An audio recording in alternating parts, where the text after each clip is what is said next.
好，大家好，我係阿力斯，歡迎嚟到深夜電台。咁我哋今日咧講一個故事。咁其實呢個咧係一個歷史故事嚟嘅。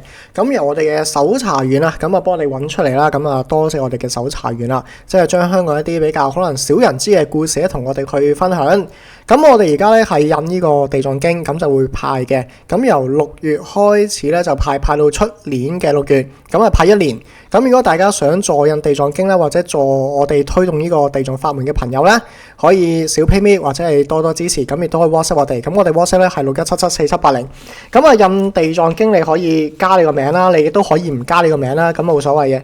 咁啊印完經之後，你就自己將個功德就回向啦。咁啊印經嘅功德大家可以上網自己 search 一下。咁我哋暫時咧就未錄一個開頭，咁啊錄完個開頭咧，大家可能會清楚啲嘅。咁啊今日要講呢樣嘢之前咧，有個小廣告，咁啊等我休息下先。好，咁啊嚟到呢個小廣告時間啦。咁而家咧就幫大家燒包，咁啊燒俾十方眾生啦、冤親債主啦、英靈啦，同埋你嘅祖先嘅。因為而家就清明節啊嘛，咁啊亦都大家可以添少少香油俾古廟嗰邊咧，咁啊燒翻一啲嘅金銀衣紙俾十方眾生啦、無主孤魂等等。咁呢個動作咧係免費嘅，咁啊免費幫大家做咁樣。咁另外啦，我哋有一套佛具，咁套佛具咧就係消業積福嘅佛具。咁佛具咧都係免費嘅。咁啊有2套實修啦，包括喺個地藏實修同埋觀音實修。咁啊幫大家咧喺3個月之內咧係勁快咁樣去燒呢個業障啊！咁喺我哋嘅網站 ASL4條1.com 咧裏面就有講噶啦。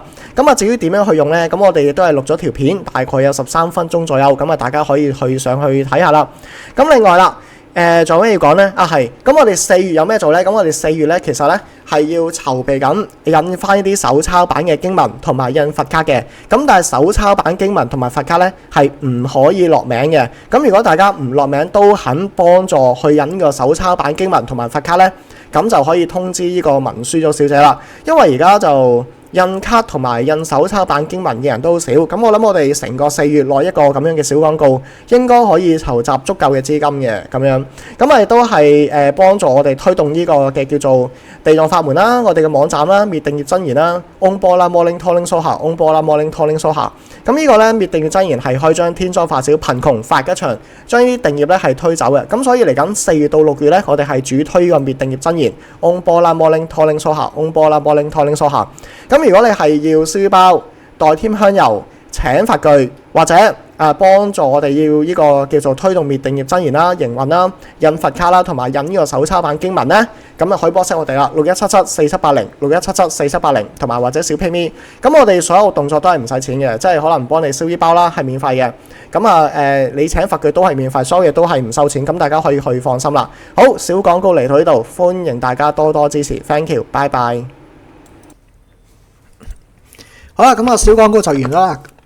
咁我哋咧就會跟住今日呢份過去講嘅，咁可能10零分鐘左右啦，咁一個小故事咁樣嘛。好，咁我哋咧就根據呢份過去講，咁啊感謝我哋資料搜查員，咁啊幫助我哋咁樣。好，準備好咧，咁啊可以開始啦。咁我哋今日講呢個話題咧，叫做消失嘅軍刀同埋後山嘅石塔。咁喺日佔時期咧，呢個叫做鐘靈塔大解密喎。咁大家平時行街嘅時間咪見到一啲叫做摩天大廈嘅。咁咧有一啲霓虹燈就照住一啲嘅玻璃牆嘅。但係你有冇諗過喺呢個繁華嘅下面，其實係封印住一段好黑暗、好壓抑嘅歷史咧？冇錯，就係3年零8個月。平時我哋聽阿爺阿嫲講古仔，通常咧就講到話冇飯食啦，要食樹根啦，即係嗰啲日軍有幾兇殘啦。咁大家有冇發現咧？其實日軍佔領香港之後咧，除咗殺人同搶嘢之後咧，佢哋仲好熱衷一樣嘢，就係起塔啦。嗱，佢哋咧唔係隨便起喎，喺香港主要嘅龍脈上面咧就釘住咗佢。即係喺香港嘅龍脈嗰度就釘咗佢。今日我哋會用一個小小嘅時間同大家去探討2座神秘嘅塔。第一座喺港島嘅，佢曾經係香港最高嘅地標，消失咗80年。咁佢最近呢，就因為一把地底軍刀咧，就重新翻到去大家呢個視線嘅當中。咁另外一個咧就係九龍啦。咁佢咧係曾經望住千萬病咗嘅病友嘅經過嘅，但係基本上冇人知道佢嘅真身。咁到底呢2座塔係咩塔呢？點解啲人咁想知呢？咁大家坐穩啦，我哋而家咧就出發啦。咁港島嘅鐘靈塔咧，佢嘅內容就係一個地底消失嘅軍刀。咁首先我哋去到港島嘅寶雲山，即係而家嘅叫做馬己仙峽道附近，大家可以想象一下喺嗰度嘅豪宅出入嘅名車，竟然係喺1942年全香港最噩夢嘅中心。當時日軍總基督日軍總督啊，咁就叫做基谷廉介一上台，第一件事就係喺山頭嗰度起一座叫做忠靈塔。呢座塔嘅位置呢，就係好似而家嗰啲咁樣嘅，即係個外形啦，就似而家嘅 IFC 啊、ICC 等等。咁佢係帶住一種令人窒息嘅宗教政治嘅意味㗎。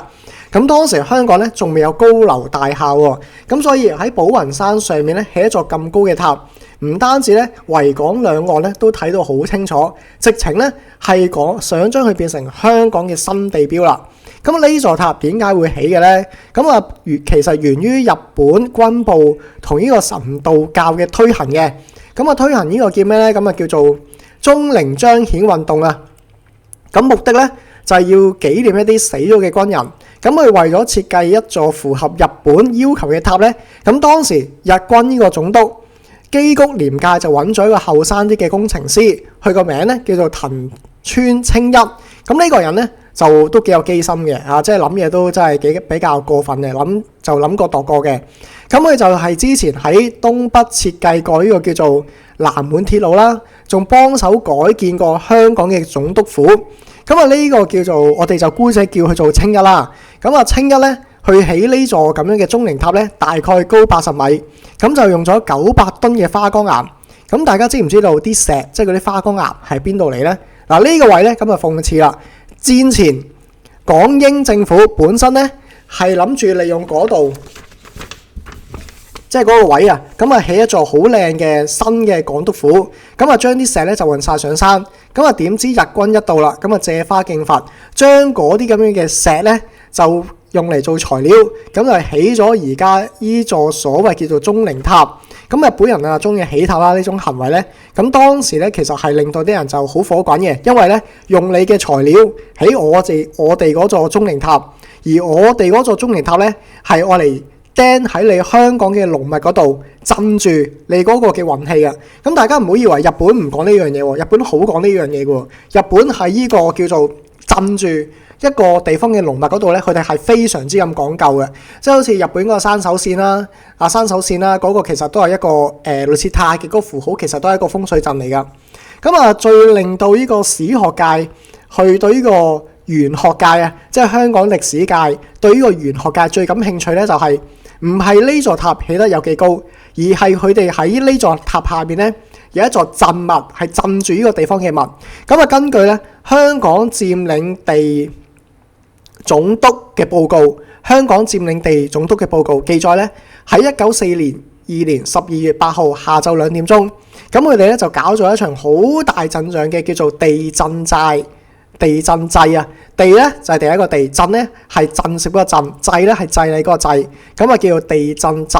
咁而我哋咧亦都俗稱咧叫做鄭基禮啦，咁樣即係一個基石嘅禮啦，咁樣。OK， 咁當時咧日軍咧就請咗2名巫女，咁喺現場就跳舞嘅，咁啊先後咧用一個鐮刀咁喺度揮舞啦，咁樣。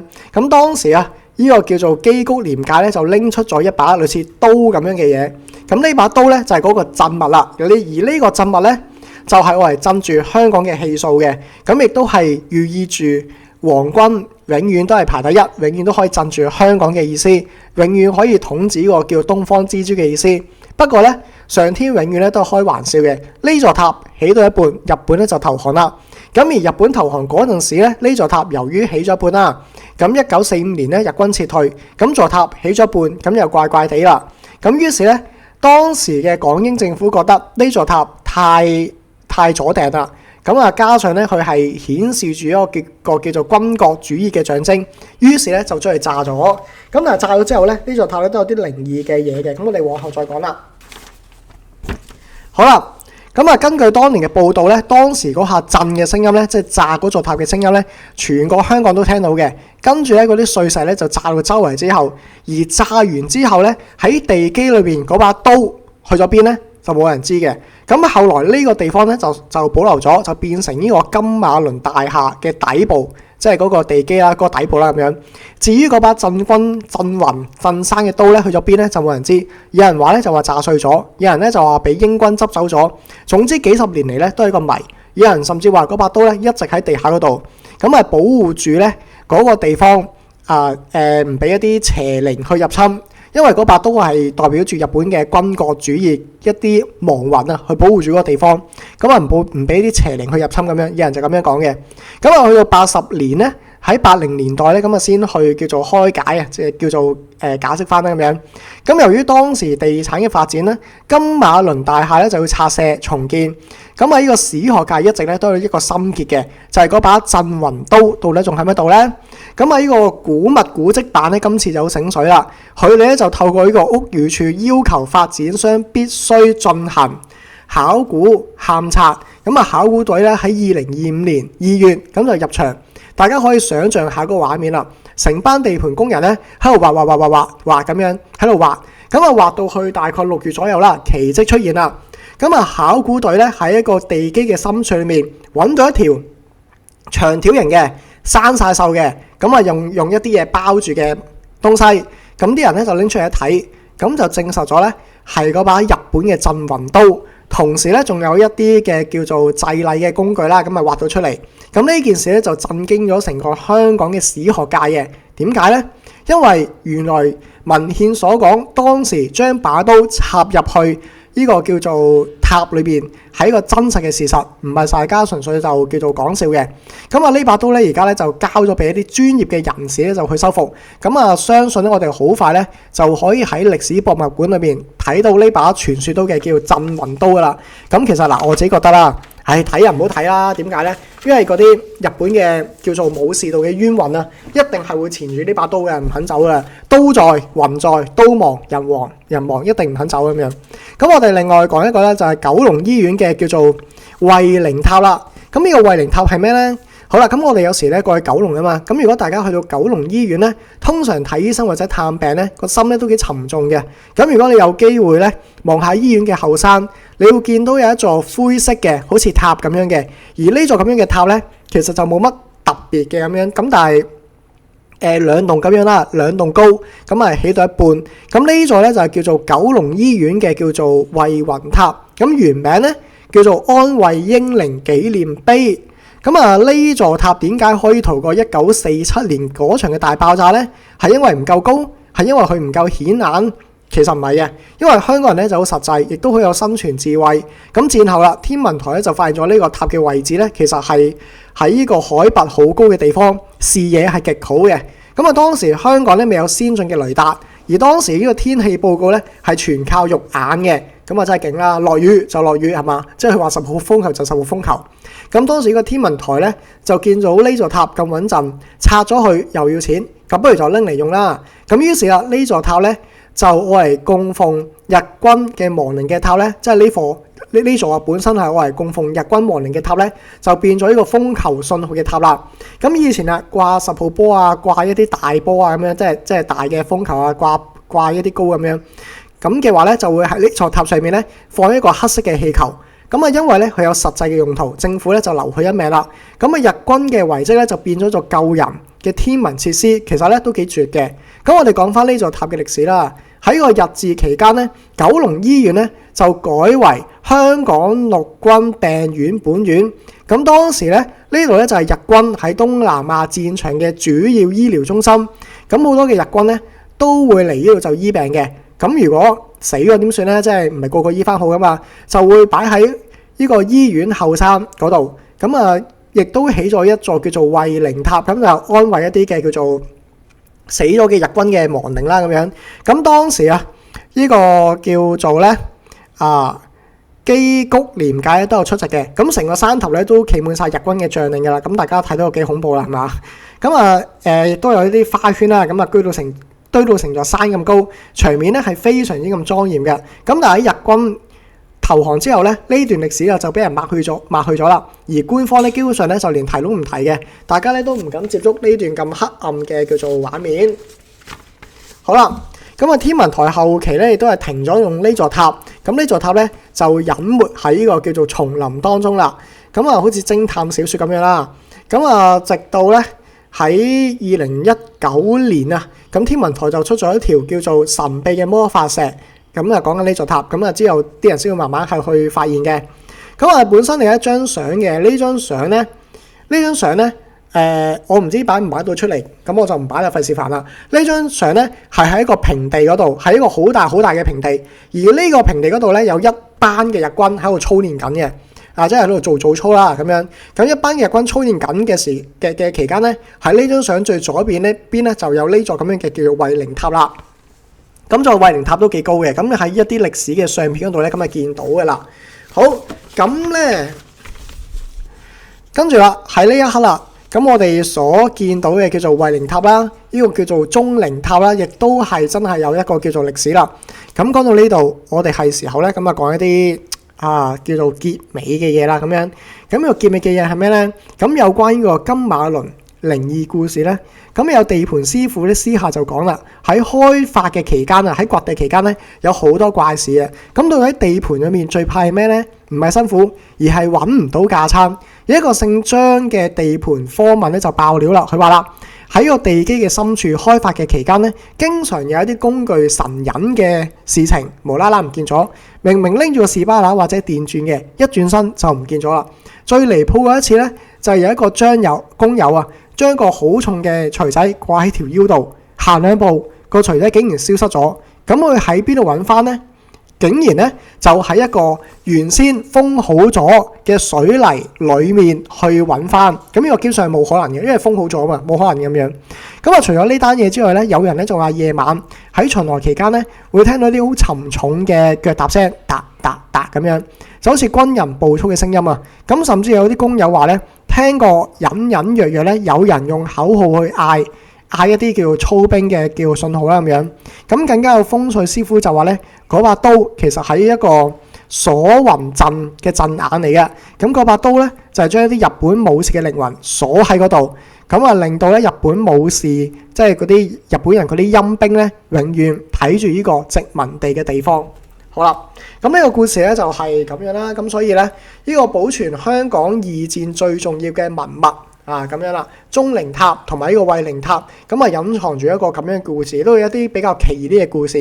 咁有人話喂，日本人就唔信風水咧，其實日本人唔係唔信風水，佢哋對於風水或者係對於一個地方嘅文物控制係非常之勁，非常之咁厲害。咁我哋可能遲啲有機會講下啲日本其他嘅事故嘅。咁因為我哋而家都慢慢轉變緊個方向啦，咁之前有好多嘢要做啦，轉變唔到住啦，而家就慢慢去轉變。咁喺轉變方向嘅途中，咁我哋應該有即係點樣做咧？咁其實呢個都係大家要面對嘅問題，不論係從商又好啦，自己去做小生意又好啦，或者係打工嘅人都好啦，都要面對呢個問題。嚟緊呢個方向應該點樣去轉？好啦，咁我哋咧就喺呢個錯誤之中啊，咁我哋去學習。Thank you 咁多位，拜拜。